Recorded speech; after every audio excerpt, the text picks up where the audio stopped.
WWE, if you could fucking never do that again, that would be great. I apologize to any of you who do happen to like country music, but good mic work is not a fan. What's up, everyone? How have you been? Sorry I have not been around as much lately and I took a couple of weeks off, but is it just my imagination or has shit been sucking lately? Part of the reason I haven't been up here is because there's nothing to fucking talk about. I mean, there's not even any good juicy rumors or news going on.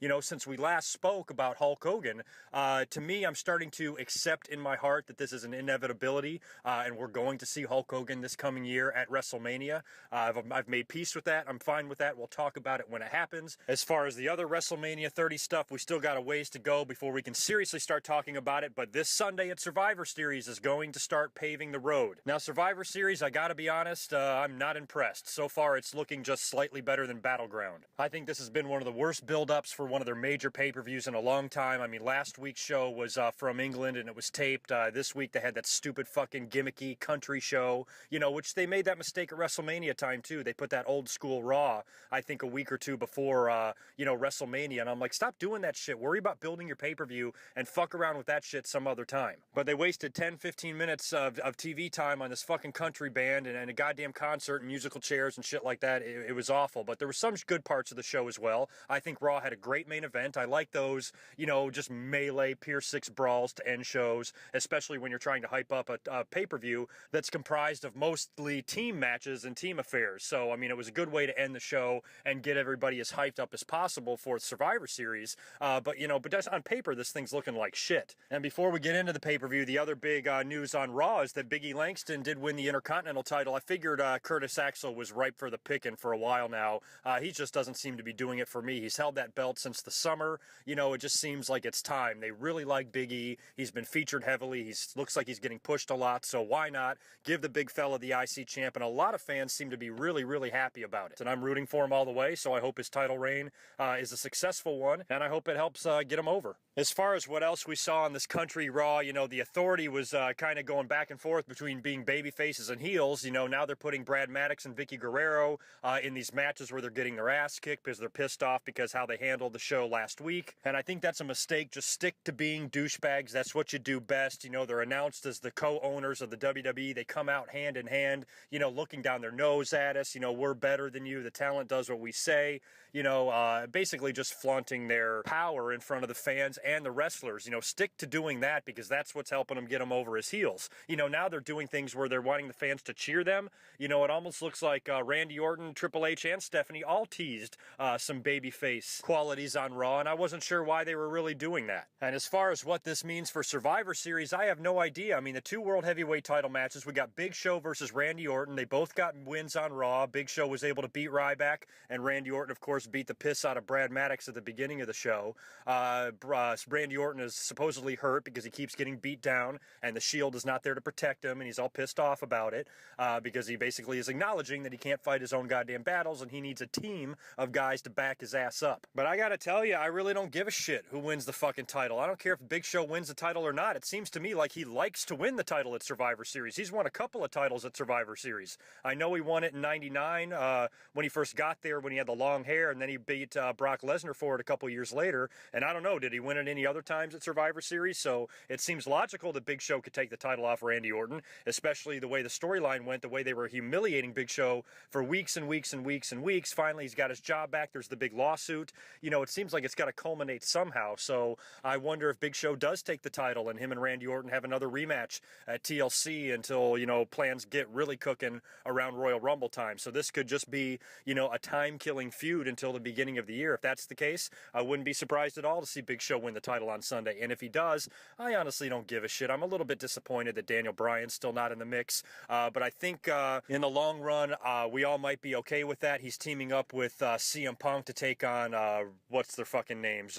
Harper and Rowan from the Wyatt family. They're a united force now going up, hopefully against the Authority and a lot of their lackeys like the Shield and the Wyatts. And I think that eventually this could lead to a match between the two, maybe even at WrestleMania. So if the long-term plans for the Daniel Bryan and CM Punk alliance is only for them to split up and feud with each other, and you got to think when they're feuding with each other, WrestleMania is going to be creeping up. If that led to a match and there's a title involved there, I think we're all going to be happy that WWE went the route that they're going. Maybe they could even be the last two men in the Royal Rumble, something like that. So I think the Daniel Bryan and CM Punk plans that they're doing now is going to have implications in the long term, and they've got big plans for those two guys, and they fucking better. Because if this turns out to be something that fucking falls flat, just like everything else they've done, I'm going to be pissed off. This is a moment that the fans really want.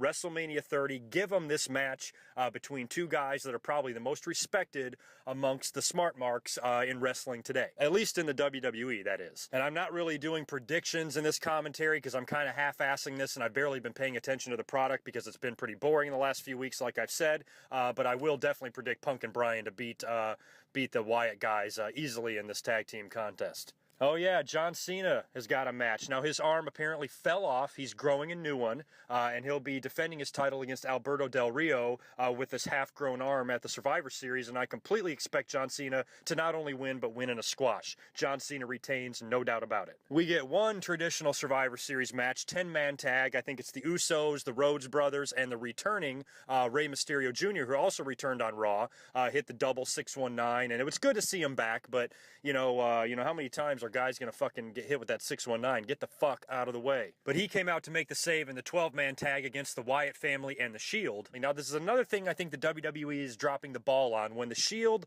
when the Wyatt family first came on the scene, when they're a three-man trio and they seem unstoppable, so does the Shield. All of the fans immediately started, dreaming of this match or this confrontation eventually between the two factions. But unfortunately, the WWE has killed it now because now they're interacting week after week. There's dissension in the ranks, things like that. I think they should have kept these teams separated because now it's nothing new or special to see them together. I want to see these two teams, go on their demolition spree for months with never crossing paths. The announcers barely even mention their names at the same time, and then there will be a situation where the Shield's in the ring, and then the lights go out and the lantern comes on and the fucking fans go, holy shit, look at this, look who's coming down there. What a confrontation, setting up a big match, possibly WrestleMania, possibly Royal Rumble, big pay-per-view match, whatever they decided to do. I was hoping for a much bigger confrontation. Now, when the two factions finally do have their match, which they will, it's not going to be nearly as exciting, and I think I still like the Shield better. I like their trio of three better than the Wyatts as far as, in-ring ability goes. So I would probably root for the Shield in this situation, but the Shield I also expect to be breaking up soon, and you have to wonder if the quote-unquote torch will be passed, and the Wyatts will be the new dominant faction while Ambrose, Rollins, and Reigns go on to other things in their single lives. And at Survivor Series, they'll be teaming with the Real Americans this time, and this is a situation where I wouldn't be surprised to see, like, one member of the Shield possibly be the sole survivor.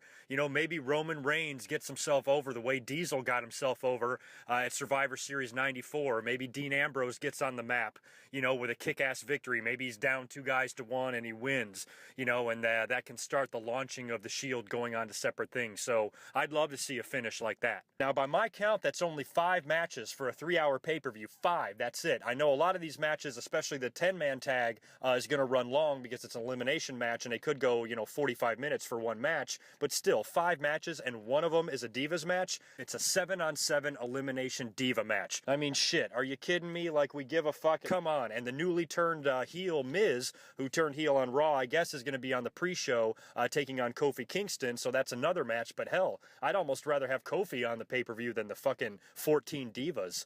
It's just not looking good. This is just such a weak Survivor Series. The last couple Survivor Series really hasn't impressed me. And I could easily be wrong. Sometimes these pay-per-views that look to suck on paper turn out to be really good shows. Maybe we'll see some swerves. Maybe we'll see a big angle involving the Authority and the Big Show and Randy Orton. Maybe there'll be a big turn or a swerve or a storyline twist that we don't see coming. That's entirely possible. So I'm kind of hoping for something like that. I'm hoping for solid matches. And I'm hoping at the end of the pay-per-view we say we got a good effort from all the boys and we got endings that we were not expecting.